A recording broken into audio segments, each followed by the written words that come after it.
Well, it's been about a month since we've been going through this particular adult Bible study of what's in your Bible bowl.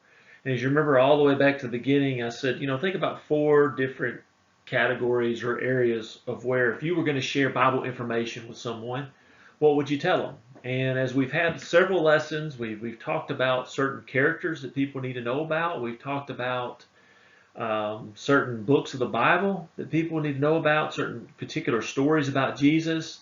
But you remember there was a fourth category, and I don't recall anybody talking about that fourth category yet. And so finally, let's just talk about it because if we're going to share the Bible with people, then we've got to share the whole story. And that fourth one was sins, things that people need to know that are against the Word of God. And it's not a subject we really like to talk about a lot. We like to very sort of skirt around the issue. Sometimes we may say things, or we're very broad when we talk about sin. We will talk about staying away from sin. We will say what sin is, but how often do we go into very specific, particular things that are sinful that we need to stay away from? It's sort of the kind of the culture we live in today. It's not very nice to tell people that they're wrong. It's not very nice to tell people they need to correct this or correct that. And sometimes that comes into even our own faith and our own relationship with God, where we're afraid to talk to people about the things that are wrong. I think that's especially why the lesson that James gave us on Sunday was so prevalent about the plan of salvation, because part of that plan is the idea of understanding what sin is and understanding how all have sinned and all have fallen short of the glory of God, and how we're all separated from God because of sin. So we needed to restore that relationship. We needed Jesus Christ in that sacrifice. And so what I thought we would do tonight in our lesson is to focus not necessarily on sins that people need to know, but I thought what would be a broader audience? What would be more specific to you and to me? And so I thought about certain sins that maybe we have an issue with, maybe sins that we don't realize we're committing, or sins that we don't know how to stop, or sins that we sometimes have justified that it's okay to do. And so we're going to call tonight's lesson, our Bible study, Daily Deadly Sins that we ignore we are committing. We're only going to talk about two particular ones because for time's sake, but two that I think we ought to be thinking about. Now, it's sort of like, when I stepped out today and once I got past the building and where there was open area, just the wind just hit me, and my hair started flying around. And it's sort of that idea that sin does the same way. It's as if, if I were to show you this video right now and I didn't comb my hair back, didn't push it back down, you would clearly notice, well, that, Scott's been outside. He's been, somewhere where the wind has got his hair flowing all over the place, right? And it looks messy and it needs to be neat and needs to go comb his hair. Well, I think that's what sin does to us a lot of times, where, we recognize when someone is in sin, we recognize the effects of sin.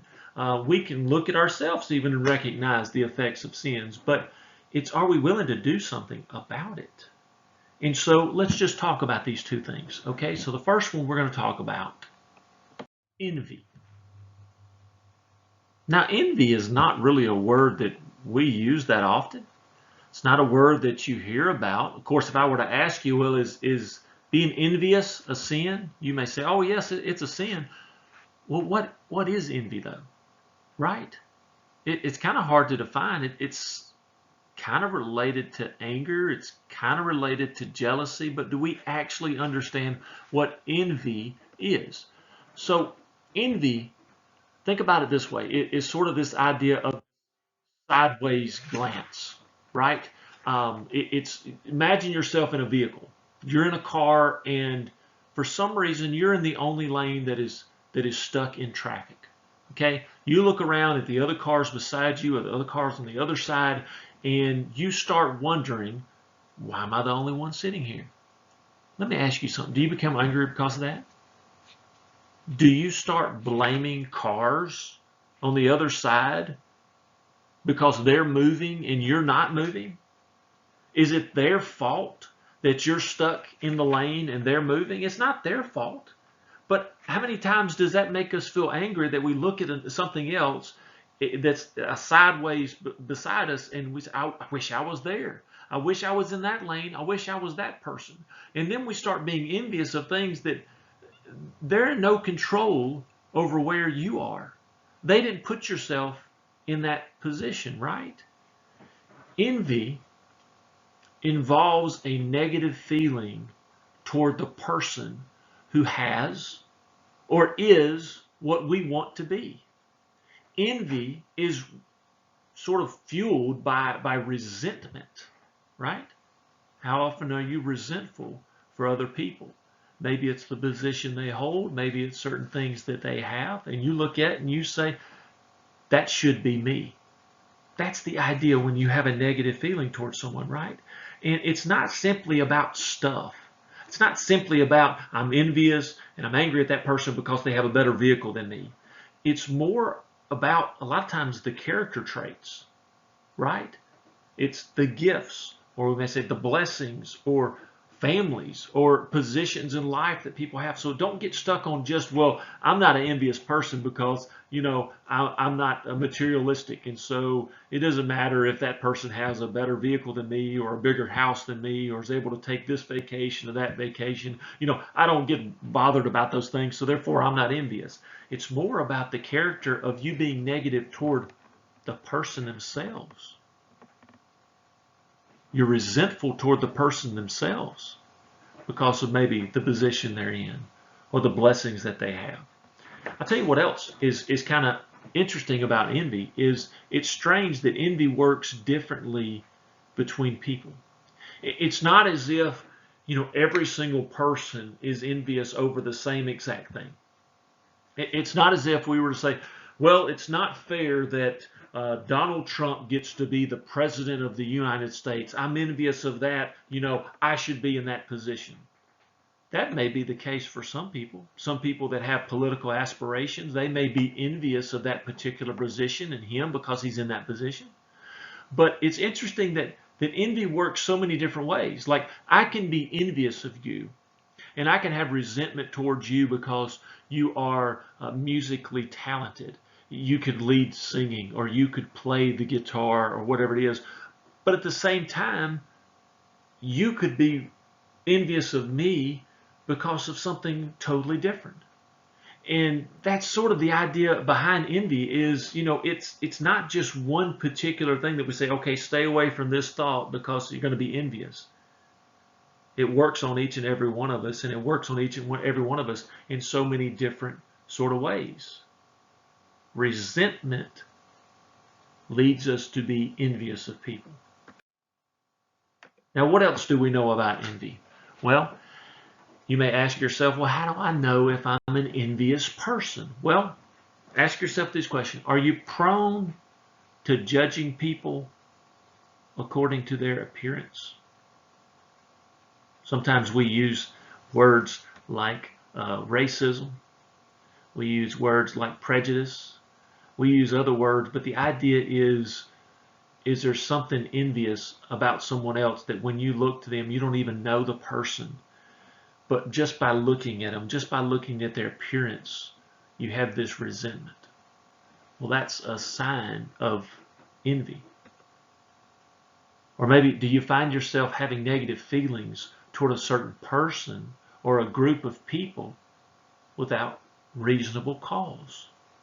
It's the idea that you look at not necessarily just one particular person, or maybe you look at a group of people. Maybe you look at a church. Maybe you look at a specific church. Maybe you look at a specific organization, and without reasonable cause, you just have negative feelings. Maybe because you weren't invited. Maybe because you're not a part of that particular group. Or maybe you feel like you're not good enough to be a part of that group. Are you envious? Maybe a third thing you ask yourself is, do you sometimes feel threatened by people with similar looks or similar jobs or similar gifts as you? Not necessarily that you look at someone and you look at a gift that they have or a blessing that they have, a talent, and you say, well, man, I wish I had that. But maybe sometimes you look at the people that have the same talents as you, and instead of working together and saying the more the merrier, you have resentment. You have envy, because you think you're the only one that should be able to do this or to be able to do that. You're the only one that can really help the church do this particular thing because that's your talent. Envious. Let's take a look at a couple of verses in the Bible that talk specifically about the idea of envy. All right, so what I want you to do is I want you to go to Genesis chapter 4, and I want you to read verses 2 through 8. Go ahead and pause the video and do that. All right, what you're going to see here is a prime illustration of what it means to be envious and how dangerous envy is. It pushes you to the point where Cain was so angry at his brother.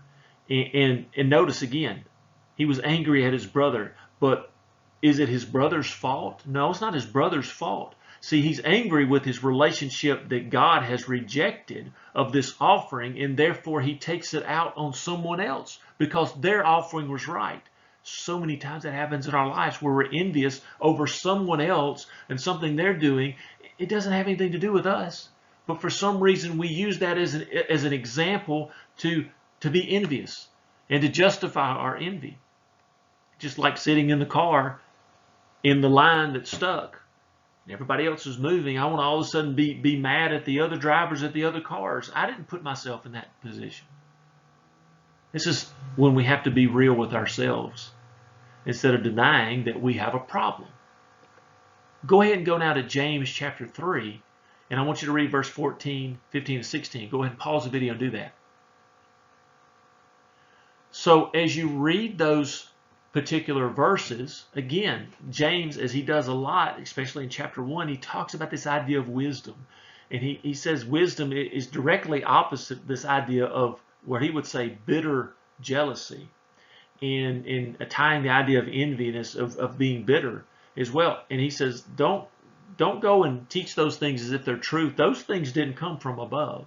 And in fact, he goes on to say this idea of if this is what's going to go on, then we can't progress.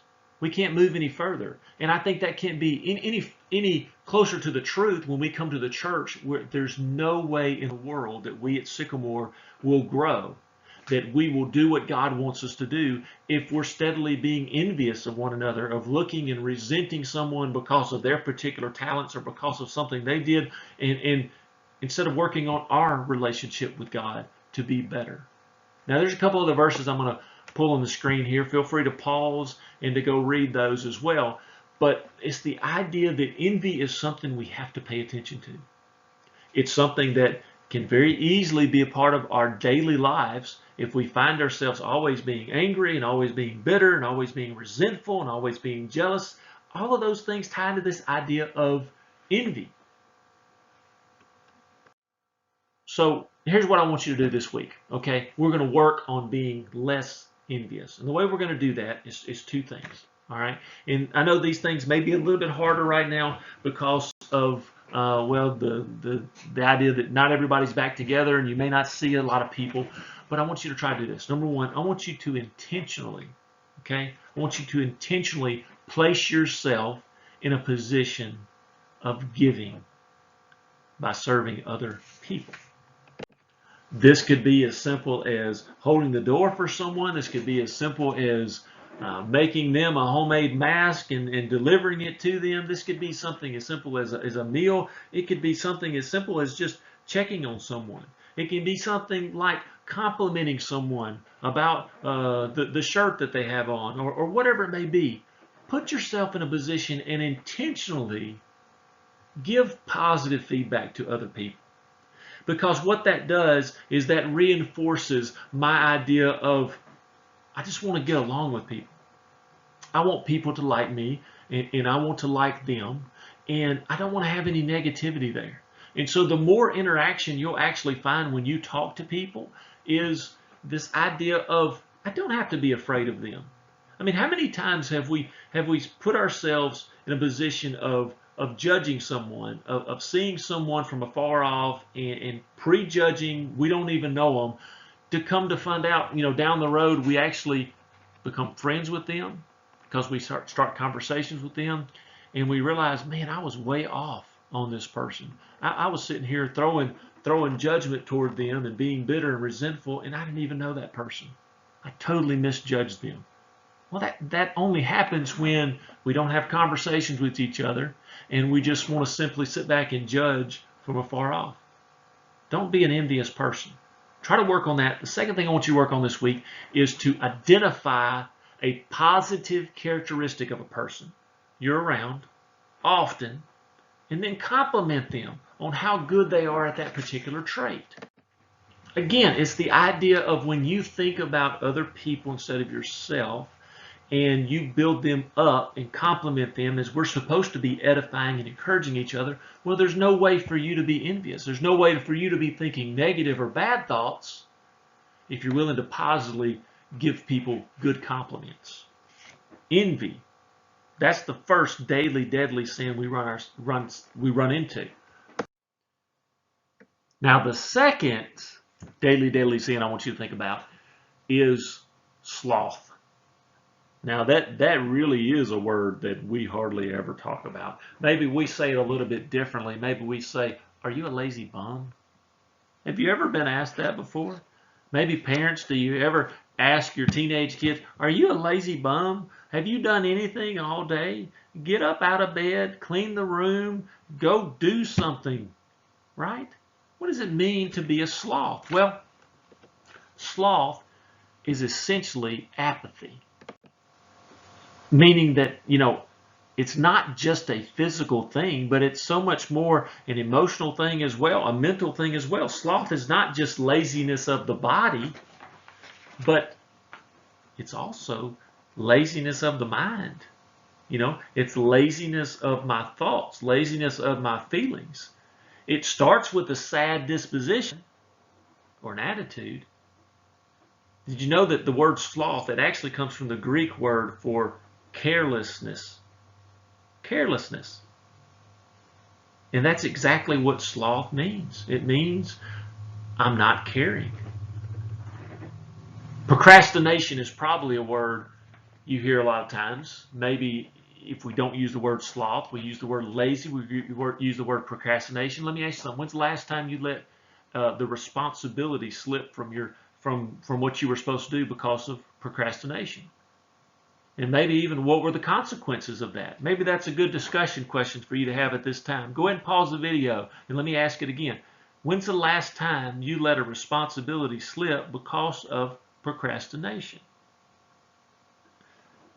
So I have here on the screen, procrastination it's not just, well, I didn't get to it today, but it really is a worship problem. Because when you have an unwillingness to work, when you have an unwillingness to think, to listen, and essentially in the big picture to do the work that God has asked us to do, and the ability to distinguish between what God wants us to do and what God doesn't want us to do, then what are we really doing? Then we have a worship problem. We love to sometimes sort of hoard our own time for ourselves rather than working diligently and doing what God has asked us to do. And then we would rather turn around and we would sort of rather blame outside sources. Just think about the question I asked you just a moment ago to talk about. Like when you think about procrastination, what usually happens when you get in trouble because of procrastination? Do you take ownership or do you blame someone else? Well, the computer wasn't working correctly. Oh, well, it was too hot. Oh, well, it started raining. We start throwing things that are sometimes out of our control as excuses of why we didn't do what we were supposed to do. Sometimes we let the chaos of the outside world keep us from doing what God has asked us to do. And sometimes we use that as an excuse for not facing our own chaos in our heart.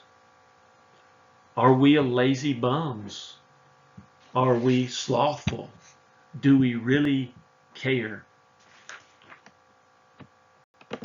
So let's talk about some of the effects of slothfulness. So I'm going to put 3 of them up here, and after each one, I want you to pause the video, and I want you to go and I want you to read these particular verses. So the first one we look at, it says, it is destructive. Go ahead and pause and read those 3 verses.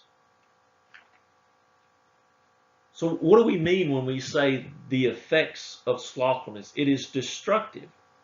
Well, slothful it's not simply, not doing something. It's not doing something that is productive or that is helpful to yourself or to other people. It's not. It's the idea of I'm not doing something that I should be doing, and therefore it is destructive to my relationship with God, my relationship with other people.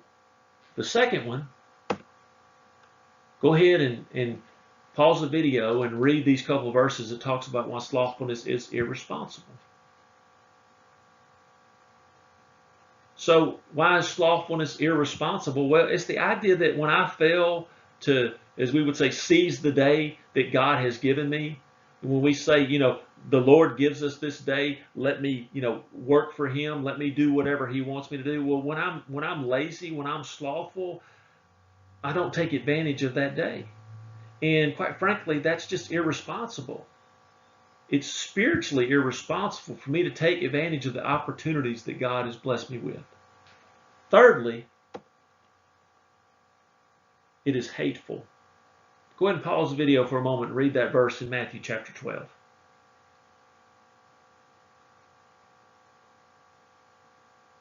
In fact, slothfulness, it is being hateful, Slothful essentially means, I have a lack of love and I am careless. It's this feeling of boredom about God's love. And a person who can't be bothered by God's command and expectations you are fundamentally at odds with God. So you may ask yourself the question, you may say, how do I even know if I'm slothful? It's not something that we would readily just admit. If I were to say, well, are you lazy? You would say, no, I'm not lazy. I may procrastinate every once in a while. I may, take a few more naps than I need to. I may, but I'm not slothful. I'm not sinfully slothful. Well, it's not something that we can easily, openly just say, yeah, that's me. So let me give you some questions to ask yourself. Feel free to pause the video as you contemplate these questions, or you can probably maybe very easily answer them.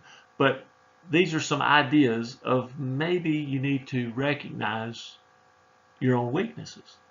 Number 1, do you have a difficult time starting projects or finishing projects? Are you someone who has a lot of great ideas and you start stuff and then you just kind of fizzle out and you say, I'll come to it later. And, 2 months later, that room still hasn't been finished.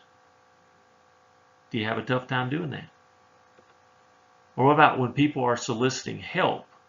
Do you try to keep a low profile so you won't be asked? Do you make a lot of excuses of why you can't do something instead of what you're willing to do? Or maybe do you pretend not to notice obvious messes or areas of attention, expecting someone else to take care of them? Maybe that's some difficult things for you to answer. How honest are you going to be with yourselves? Well, this may be what we call a shameless plug, but I would say if you're watching this before May the 9th, we're actually going to have a work day at the church building, as we have a lot of cleaning up that needs to be done with a lot of the construction projects, a lot of sweeping, a lot of dusting, things like that. Hey, if you're not doing anything, then come on up and join us. And don't find a reason, don't find an excuse of why you can't do it. Don't pretend like you didn't just hear me, like somehow the video just muted and you didn't hear what I said, and thinking that, well, someone else heard it, someone else will take care of it. Let's all work together and let's do this. Perfect opportunity. Besides that, let me give you 2 other things I want you to work on this week, along with the things I gave you on envy. I want you to remember Ecclesiastes 9:10. Whatever your hands find to do, do with all your strength, because there is no work, planning, knowledge, or wisdom in the grave where you're going. It reminds me of a phrase I heard I can't remember exactly what video it was a few years back, but it said basically all of the greatest ideas and inventions are buried in the grave. So many people take their great ideas, take their great thoughts, their great ambitions, the things that they want to do, the things that they will do someday, and we ended up dying with a lot of those ideas because we were either too afraid or maybe we were just too lazy to step out and to use those ideas.